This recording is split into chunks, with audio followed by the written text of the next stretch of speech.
Hi guys, my name is Kirsty and welcome back to Upside Down Books. Today we're going to be doing my November wrap-up. Non più tra I farfalloni amoroso, notte giorno di I had a really good reading month in November, which I thought was very surprising, given that I was sort of at the tail end of uni and then I've been preparing for an exam, which by the time that this is uploaded will be done. I am so excited about that. It's an external exam, it's a big one, it's been very stressful. So November's been a bit of a weird month for reading because I've been like done with uni but not done with the other exam and just life is busy. So I was really impressed that I got through the amount of reading that I did. I read all sorts of books. I had a bit of a distracted month as well. So there were 3 books that I got partway through but didn't finish, and I want to talk about those as well just to give you an idea of what's happening, because in December I've got such a ridiculous TBR. I'm probably not really going to get around to them, so yeah, I wanted to just have a brief touch on them and talk about it. We are coming close to the end of the year as well, so I will have a look at my overall goals and how I'm tracking for the end of the year, and I'm just so excited. I have some great things planned for videos that are coming out at the end of this month about my reading goals and challenges for 2021. It's going to be a wild time, so make sure you keep your eyes peeled for that. But for now, let's get into the wrap up. I didn't actually finish any audiobooks this month because I've been reading Outlander. This is one of the books I am actually more than partway through. It's actually 4 books I'm partway through. I'm like 90% done with Outlander, which I thought was really impressive given how long I usually take to read things on audiobook. I thought it was going to take me 2 months and I've read it in almost half that amount of time. I just forget how much I really love the Outlander series. They're so much fun to read and it's just been such a joy to get through. So I've been finding that I've just been picking it up at whatever chance that I get, just to get through more of the story and just not being able to put it down. It's been really fantastic. And November has been the first month since like February that I have been taking the train to work again, because COVID is actually going okay and it's very manageable in Western Australia. So for the most part of the year I've been driving to work, but now I have a much longer commute to work via public transport. So I am wondering if it is simply because I've got a little bit more time to read. I'll be curious to see how that ticks on through the next few months. The other books that I am partway through is I started The Champagne War by Fiona McIntosh. This came out on the 3rd of November, so I was trying really hard to get through as much of that as I could, but I didn't finish it in November. And then I have still been reading The Lies of Locke Lamora. This was on my TBR several months ago, and I've just been very slowly ticking through it. I really wanted to start it in the month that it got pulled out, but I knew I wouldn't be able to finish it. It's quite hard going. It's got very small font and I just find it a bit of a slow read for me. So I think it really is one I'm just going to have going for a few months or a year or however long it takes just to slowly get through it, or whenever I have the inspiration to smash it out, I will. But yeah, so that one's still going. And then finally I got The Memory of Souls. I just realized I forgot to haul this in my book haul. That is so frustrating, because I did already have the ebook copy of it and I had been slowly making my way through the ebook. I haven't really read it much more since I got, this is like 40% of the way through the book. Nearly 50%. It's like 45% of the way through the book, and I was really struggling, and then quite randomly and out of the blue, Pam Macmillan sent me a physical copy, which is super exciting because I've honestly been trying to get my hands on a copy of this for a really long time and I've just not been able to find it in any of the bookstores, surprisingly. So this is another one that I've been making my way through. It also was something I received in November, I forgot. So those are sort of some of the really big books. I'm just halfway through a bunch of them. As I've said, I've had such a distracted reading month. But let's get on to the books that I did finish in between all that other sporadic reading. So the first book that I finished in November was the Behemoth Paolini book, the new book by Christopher Paolini called To Sleep in a Sea of Stars. I obviously did not read this all in November. I read a good chunk of this in October. I found this enjoyable.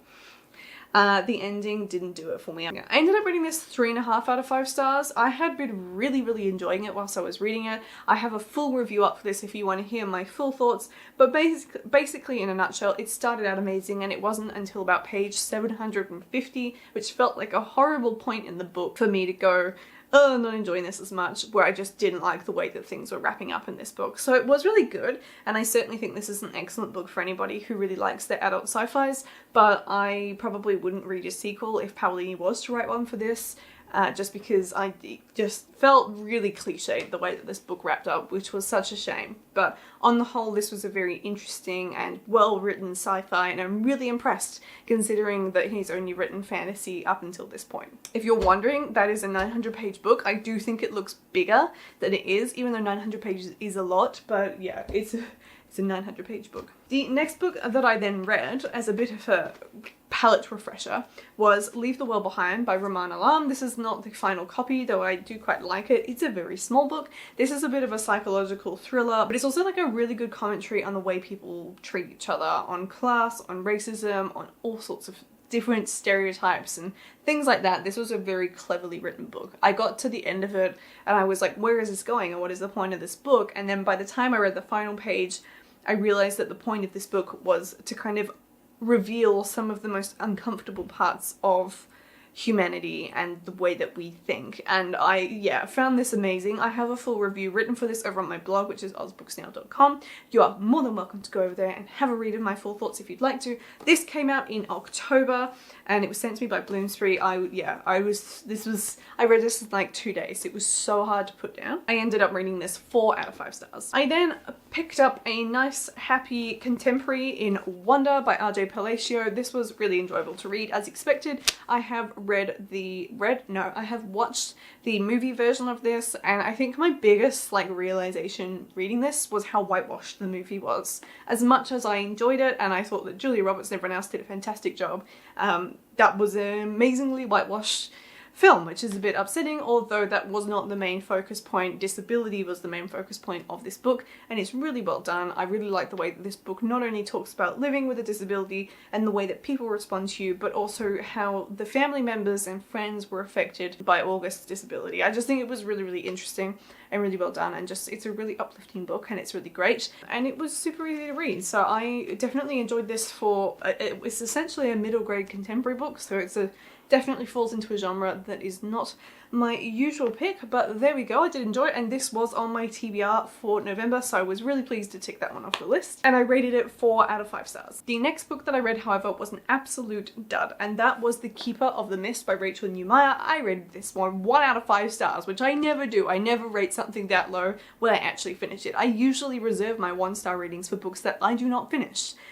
Just amazing, amazing. But this was just awful. I just wanted to finish it to see, I wanted to understand what the purpose of this book was, but the plot just didn't really happen. The characters were two-dimensional, they were insipid, they were horrible to read, the writing was repetitive and badly done. I don't think, there can't have been an editor on this. I don't know. I don't know how this got through, because this is an awful book. I wouldn't recommend it at all. It's so boring. There's just nothing that happens. It's a standalone. It's very unsatisfying, very uninteresting, and it was difficult to get through because the writing was truly horrific. I recommend, if you're interested, having a stalk through some of the reviews on Goodreads to see what other people have quoted out bits of the writing that's really badly done if you're interested, because it's just shocking that this was allowed to be published with the writing the way it was. Awful. So that was upsetting, because this was a Christmas book from last year, so it was ticking off that challenge. It was also on my TBR, but unfortunately this one fell short. It has an amazing blurb, but the actual content is just not very good. And then that brings me to the final book that I got around to in November, which I read very quickly, and that was The Sky is Everywhere by Jandy Nelson. I didn't think I was going to get around to this one because I read this literally basically on the 29th of November. I read it mostly in one day. I found it interesting. I rated this 3.5 out of 5 stars because I wasn't really sold in it at the beginning. It wasn't what I was expecting it to be. This is very heavy and it's about grief and death. It's really hard going and it's quite upsetting, really. And I wasn't expecting it to be as heavy as it was, but in the end I did really enjoy it, and I thought it was a good look at grief and dealing with grief. So I rated this sort of a 3.5 to sit in the middle there. Mixed feelings about the book in general, but I'm really interested to read more of Jandy Nelson stuff because I do own I'll Give You the Sun, which is one of her other books, and I am curious to see how that one compares. So this was a tick because this is from my presents jar that I picked it out of, and this was also on my TBR, so I was really chuffed to be able to squeeze this in at the end of the month and not let it go back onto my shelf unread. So all of these books read brings my Goodreads reading challenge tally up to 56 books out of my revised count of 60. I can't believe how far down that has come over the year, but I am on track for reaching that goal by the end of the year for sure, especially if I do actually read all or most of my TBR for December. I definitely feel like I'm making a good effort to getting around to arcs. I don't know how I'm going with finishing series. I would say probably poorly on that, but when it comes to reading like recommendations and gifts, I'm definitely doing well on that one, and I am relatively pleased with how my reading is going on the whole. I am really excited at this point, having done about what, 5-6 months of my TBR jar. I'm really excited to be carrying that into next year and see how like my reading evolves next year compared to years gone by, because I am really enjoying the wide sweep and unexpected sweep of books that I'm getting through every month. It's been super enjoyable to read my TBR in that fashion. I've really been enjoying it. So these are all the books that I got to in November. Let me know in the comments down below if you've read any of them or if you're planning on reading any of them, and I will see you in my next video. Goodbye. Alla gloria mia